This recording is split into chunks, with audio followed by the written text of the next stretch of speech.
Երբ դու վերջապես հանձնվում ես, Աստված սկսում է գործել։ Դու արել ես ամեն ինչ, փորձել ես մտածել ճիշտը, կառավարել իրավիճակը, խաղաղեցնել մյուսներին, լուծել խնդիրը, նախքան այն քեզ կկոտրի, բայց մի պահ հասնում է, երբ այլևս չես կարող, և դու նստում ես, լռում ես ու ասում.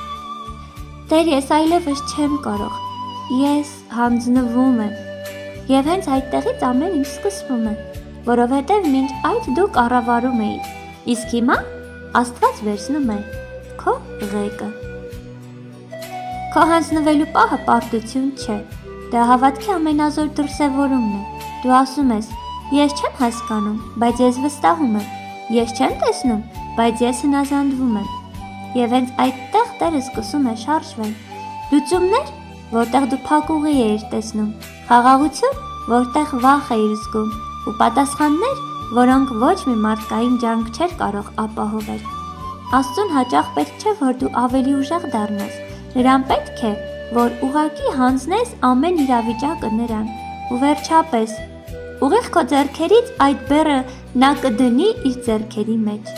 Այսօր մի վայրկյան կանգ առ ու ասա. Տեր, ահա ես, ահա իմ ուժն ու անզորությունը, ես հանձնվում եմ և սպասում քո խաղաղ լուծմանը, ու հիշիր, Տերը երբեք չի մերժում նրան, ով անկեղծ սրտով հանձնվում է իրեն։